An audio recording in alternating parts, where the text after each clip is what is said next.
ভারত এবং বাংলাদেশের সম্পর্কের টানাপোড়েন এখন এক নতুন এবং অত্যন্ত স্পর্শকাতর মোড় নিয়েছে, যা দক্ষিণ এশিয়ার ভূ-রাজনীতিতে এক অস্থির পরিবেশের ইঙ্গিত দিচ্ছে। ঐতিহাসিকভাবে দুই দেশের মধ্যে বন্ধুত্বপূর্ণ সম্পর্কের কথা বারবার বলা হলেও সাম্প্রতিক মাসগুলোতে সীমান্ত জুড়ে ভারতের যে রণসাজ এবং সামরিক তৎপরতা দেখা যাচ্ছে, তা বাংলাদেশের সাধারণ নাগরিক ও বিশ্লেষকদের মধ্যে গভীর উদ্বেগের সৃষ্টি করেছে। ভারতের কেন্দ্রীয় সরকারের নেওয়া নতুন সিদ্ধান্ত অনুযায়ী বাংলাদেশের ৩ দিকের সীমান্তবর্তী রাজ্যগুলোতে দ্বিতীয় বিশ্বযুদ্ধের সময়কার পরিত্যক্ত ৫টি বিমান ঘাঁটি পুনরায় সচল করার প্রক্রিয়া শুরু হয়েছে। ভারতের পশ্চিমবঙ্গ, আসাম এবং ত্রিপুরা রাজ্য জুড়ে ছড়িয়ে থাকা এই বিমান ঘাঁটিগুলো একসময় ব্রিটিশ রাজকীয় বিমান বাহিনী ব্যবহার করত, যা দশকের পর দশক ধরে জঙ্গলাকীর্ণ ও অব্যবহৃত অবস্থায় পড়েছিল।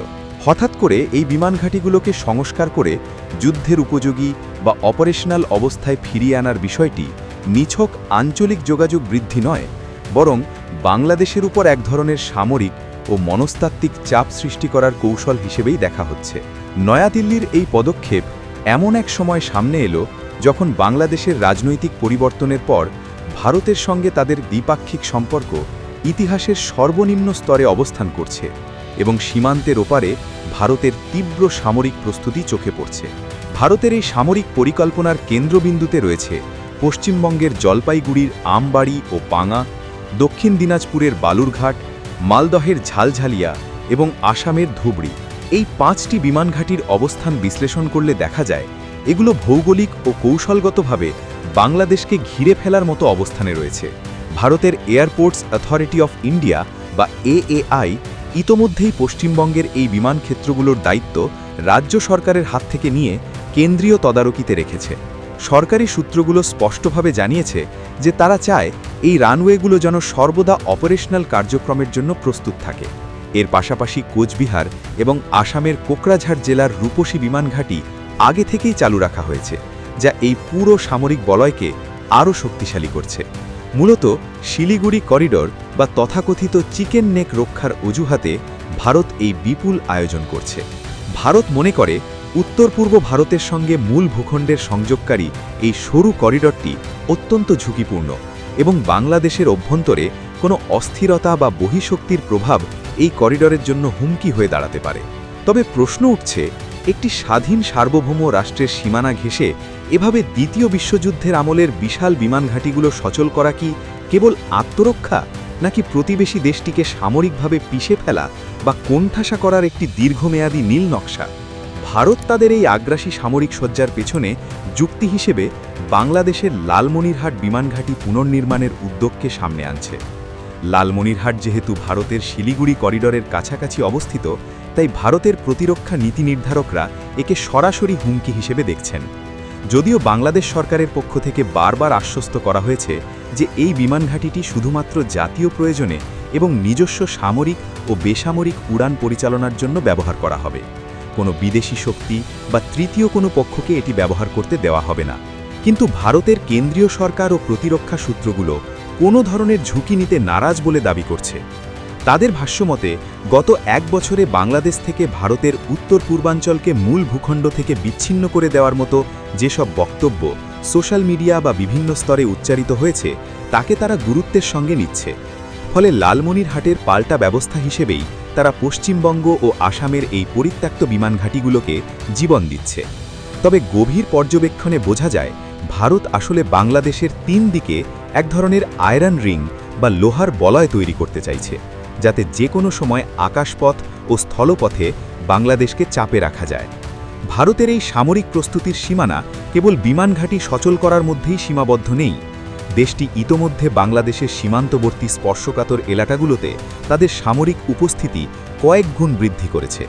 বিশেষ করে পশ্চিমবঙ্গের চোপড়া, বিহারের কিষানগঞ্জ এবং আসামের ধুবড়িতে লাচিত বরফুকন নামে 3টি নতুন বৃহদাকার সেনাঘাঁটি স্থাপন করা হয়েছে।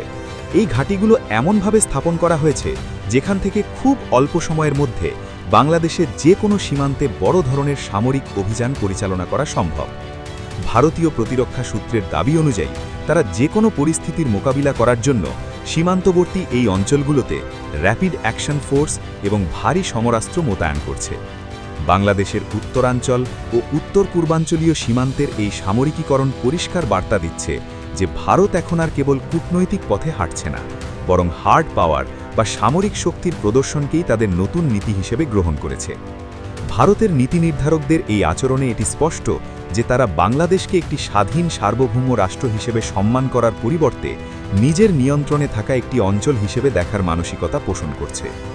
সামরিক পদক্ষেপের পাশাপাশি ভারত বাংলাদেশের বিরুদ্ধে এক ধরনের অঘোষিত অর্থনৈতিক ও নীতিগত অবরোধের পথে হাঁটতে চলেছে। সীমান্তগুলোতে বিএসএফের কড়াকড়ি বৃদ্ধি, সীমান্তে তার কাটার বেড়া সংস্কার এবং সেন্সর বসানোর মাধ্যমে বাংলাদেশ থেকে জনসাধারণের চলাচল সম্পূর্ণ নিয়ন্ত্রিত করার চেষ্টা চলছে।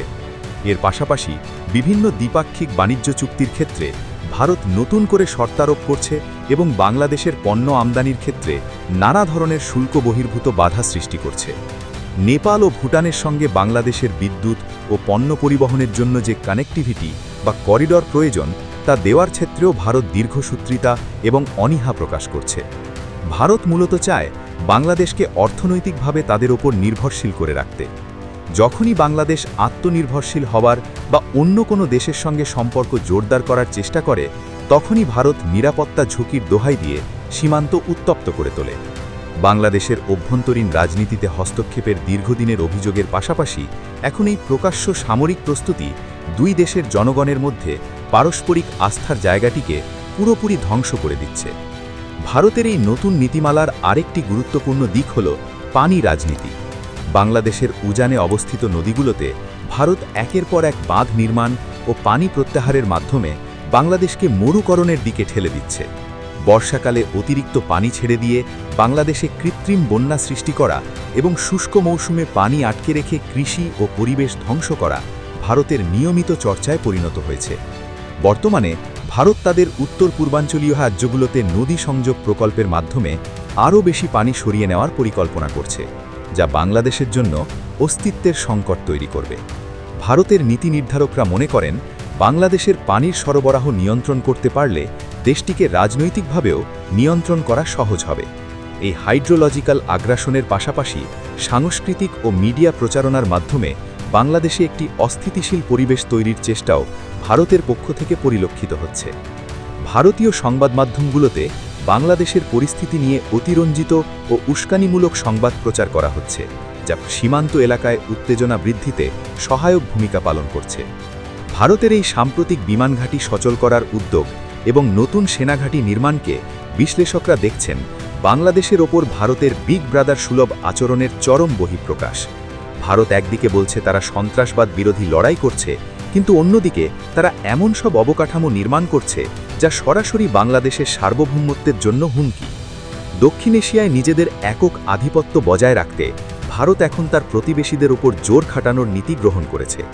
বাংলাদেশে যে কোনো ধরনের পরিবর্তনের আভাস পেলেই ভারত সীমান্ত বাহিনীকে অ্যালার্ট করে দেয় এবং সামরিক মহড়া শুরু করে। পশ্চিমবঙ্গের বালুরঘাট বা মালদহের মতো জনবহুল সীমান্ত এলাকায় বিমানঘাঁটি সচল করার অর্থ হল যে কোনো সময় বাংলাদেশের আকাশে ভারতীয় বিমানের উস্কানিমূলক উপস্থিতি নিশ্চিত করা।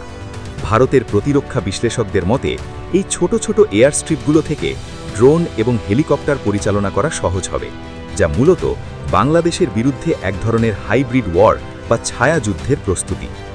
বাংলাদেশের ৩ দিক থেকে ভারতকে ঘিরে ফেলার এই মহাপরিকল্পনা আসলে দীর্ঘমেয়াদী প্রভাব ফেলবে পুরো অঞ্চলের স্থিতিশীলতার ওপর।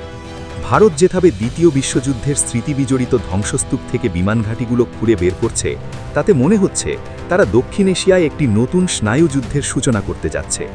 বাংলাদেশ সরকারের পক্ষ থেকে শান্তিকামী অবস্থানের কথা বারবার জানানো হলেও ভারতের পক্ষ থেকে ইতিবাচক সাড়া পাওয়ার পরিবর্তে মিলছে নতুন নতুন সামরিক প্রকল্পের খবর।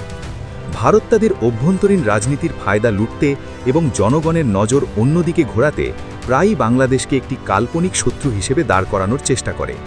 এই বিমান ঘাঁটিগুলো সচল করার পেছনে ভারতের একটি বড় উদ্দেশ্য হল উত্তর পূর্ব ভারতের বিদ্রোহী গোষ্ঠীগুলোকে দমন করার আড়ালে বাংলাদেশের সার্বভৌম ভূখণ্ডে নজরদারি বাড়ানো। ভারতের এই আগ্রাসী নীতির কারণে সীমান্ত হত্যার মতো অমানবিক ঘটনাগুলো যেমন কমছে না, তেমনি দুই দেশের সীমান্ত রক্ষা বাহিনীর মধ্যে যে পেশাদারিত্ব থাকা উচিত ছিল তাও এখন প্রশ্নের মুখে। পরিশেষে বলা যায়, ভারতের এই সামরিক আস্ফালন এবং বিমানঘাঁটি সচল করার হিড়িক বাংলাদেশের জন্য একটি অশনি সংকেত। আন্তর্জাতিক আইন ও প্রতিবেশী সুলভ আচরণের তোয়াক্কা না করে ভারত যেভাবে বাংলাদেশকে পিষে ফেলার বা সামরিক চাপের মুখে রাখার পরিকল্পনা করছে তা দীর্ঘমেয়াদে ভারতের জন্যই নেতিবাচক ফল বয়ে আনতে পারে। একটি স্বাধীন জাতিকে এভাবে চারদিক থেকে ঘিরে ফেলে বা সামরিক হুমকি দিয়ে পদোন্নত করার চেষ্টা কখনো সফল হয় না। ভারতের নীতি নির্ধারকদের উচিত হবে এই ধ্বংসাত্মক পথ পরিহার করে পারস্পরিক শ্রদ্ধা ও সমমর্যাদার ভিত্তিতে সম্পর্ক উন্নয়ন করা। অন্যথায় সীমান্ত জুড়ে এই যুদ্ধাংদেহী প্রস্তুতি পুরো দক্ষিণ এশিয়াকে একটি অনিশ্চিত অন্ধকারের দিকে ঠেলে দেবে, যেখানে শান্তি ও উন্নয়নের পরিবর্তে কেবল অস্ত্র ও বারুদের আস্ফালনই প্রাধান্য পাবে। বাংলাদেশের সাধারণ মানুষ ভারতের এই আগ্রাসী নীতিকে গভীর উদ্বেগের সাথে পর্যবেক্ষণ করছে এবং নিজেদের সার্বভৌমত্ব রক্ষায় সোচ্চার হচ্ছে। ভারতের উচিত হবে বাংলাদেশের লালমনিরহাট বা অন্য কোনো বেসামরিক উদ্যোগকে অজুহাত হিসেবে ব্যবহার না করে বরং সীমান্তে শান্তি ফিরিয়ে আনা এবং অভিন্ন নদীগুলোর ন্যায্য হিস্সা নিশ্চিত করার মাধ্যমে একটি আস্থার পরিবেশ তৈরি করা।